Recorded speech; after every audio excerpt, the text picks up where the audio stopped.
Yo, what's up, peeps? Today, I'm going to be teaching you how to recolor sprites in the easiest way I know how so that you too can help out the Pokemon Elite Redux ROM hack. Um, this is my first ever tutorial, so I'm going to be a little bit awkward. This is like take like 100 of the intro here, okay? So you're going to have to bear with me throughout the rest of the tutorial. Alright, on with the tutorial, guys. So the first thing you guys are going to want to do is drop down into the description of this video and grab the two links that I've given you. You're going to grab cluster color first, and then you're gonna go over to the GitHub here, click this little code drop down button, download zip. All right, that's gonna take you a little while. I think GitHub has some sort of like download speed limit or something. Anyways, once that's downloaded, you're gonna extract both of those files to a folder somewhere on your computer. So I have them right over here. All right, once you have both of your programs extracted, I would recommend making a folder called New Shinies. And basically, this will just be where you put your outputs, okay? Now, you're gonna go into the Elite Redux folder here. You're gonna go to Graphics, and you're gonna find the folder just simply labeled Pokemon, and you're gonna copy it or cut it or whatever. And you're just going to put it back over here with cluster color and the master folder, all right? This is just to make things a little bit easier when you're trying to find your Pokemon and stuff. So you don't have to go through this mess and find the folder every single time, all right? So that's all that is. And then in this folder, you're going to find all of the Pokemon for Pokemon Elite Redux. And you will simply go to their Discord and check what Pokemon is being worked on this week. So right now, we've got the Paris and Numel lines. Now, this is important. When you make a sprite for the game, you do have to do the entire evolution line. Okay, so if you're going to work on Numel, you got to do Camerupt and Mega Camerupt. Okay, that's just how we do things. It has to be consistent, right? Made by the same person, sort of thing. It just makes it easier for everyone. Once you've got that, you're going to go into cluster color, right? And you're going to go to File, Color Images, Open Color Images, right? And you're going to find where your things are stored, and you can hold down Control to select multiple files, okay? And you're going to select the animation, the back, and the front, okay? Now, you can now swap between all three of these in this program by using this, okay? Which just allows you to take a look at the three different sprites.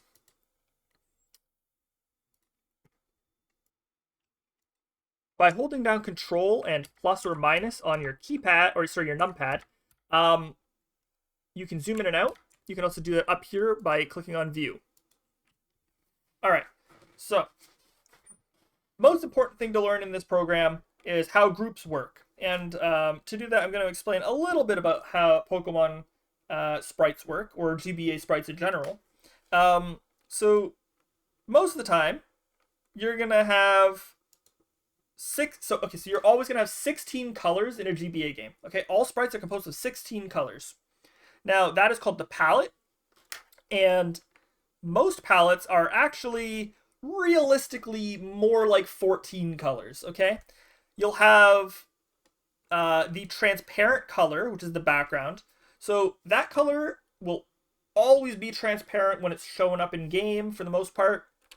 So you're never going to see this. The only exception is if you accidentally make this background into a color that already exists on the rest of the image, okay? So if I turned this background into this black here, that would, then all of a sudden the background would not be transparent in the game, and that's not good. You don't want that, okay? So, what we're going to do is we're going to form our first group here made of the two colors that we're never going to change. You're never going to change this background or the outlining black on most Pokemon sprites, okay? So these are actually both completely, like, untouched colors here. Don't touch these. So in order to select multiple colors, you hold down Shift, by the way. And once you've selected both colors, you're going to hit C on the keyboard, and that is going to make a new group. And you'll see here that if we do this now, the rest of the sprite does not change. And yeah. And So now we have two groups. We have the untouched colors and we have numal. Okay. Now we want to split numal into as many groups as makes sense. So if we look here, we're going to select their body colors, right? And this is going to group these two colors together here. And if I change that, you'll see only those two parts of the image now will change. And we're going to do that with anything that makes sense. So numal's nose makes sense to do here. I think we got that.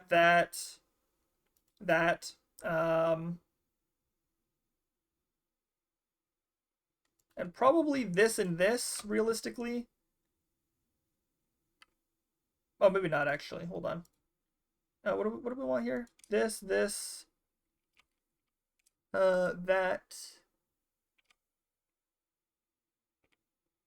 And, yeah, that. And that. Okay. So numal's really made of, like, 5 groups of color here. Well, not really. Four groups of color here. You got the black, then you got these 3 groups of color. And the groups, you can think of them as just being like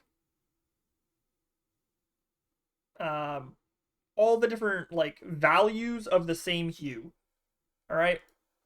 So we can like make this a little bit orange if we want. We can add that to our custom colors here, so we can come back and get that later.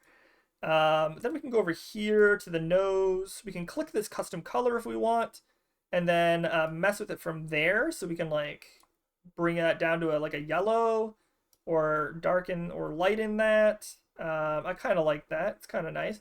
Or we could go a little bit more crazy and bring it down like over here.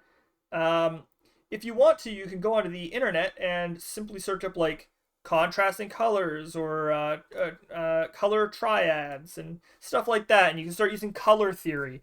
Whatever you want to do, or you can just eye it. However you want to do it, right? But let's find something that looks nice. I think I kind of liked somewhere around here. That was kind of nice. And then I'm gonna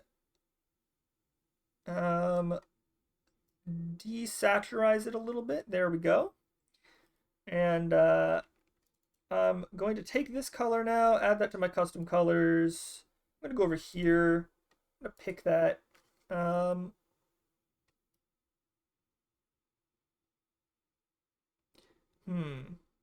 So here you can see there's maybe like a problem. Maybe we don't want this and this to really be together. Maybe they aren't good in the same group. So in that case, we want to just go over here and select these separately again. Okay, so in this case, I'm gonna do this, and this as a separate group, and we're just gonna do that. Okay. So now this is technically a separate group, and if we do this, yeah, it's not gonna affect us much. There we go. Yeah, that's better.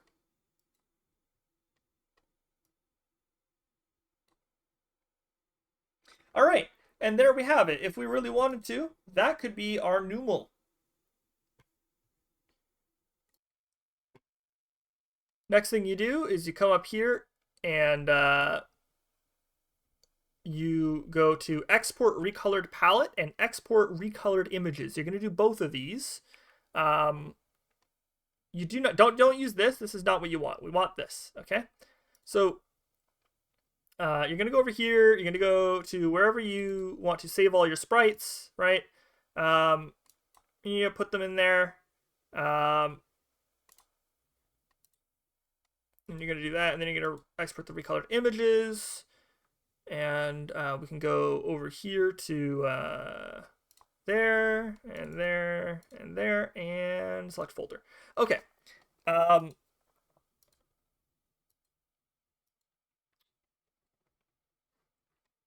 So this will have recolored effectively all of the different images from the same line. Interestingly enough, now you're going to see that the back sprite here hasn't been changed. This is because the back sprite actually has different palettes. But when the Redux team imports your palette file, it doesn't actually matter. So don't worry about this not changing. This will change in game, but these two front sprites, like you can see what they're gonna look like there.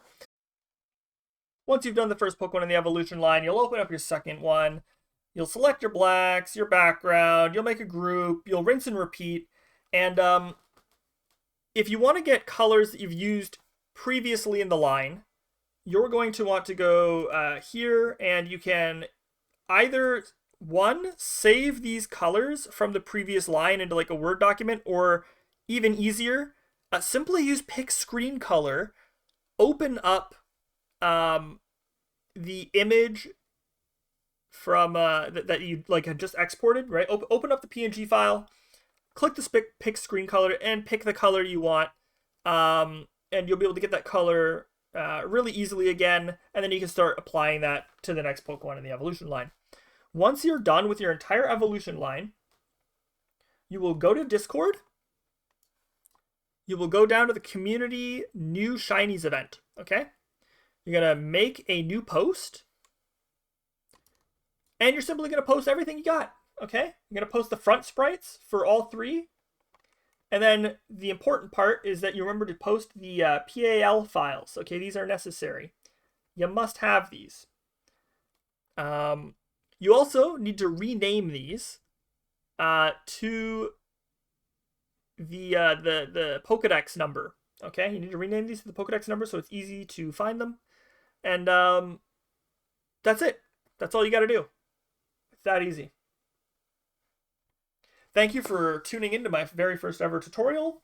Glad to be here, and hopefully there'll be more videos on the horizon.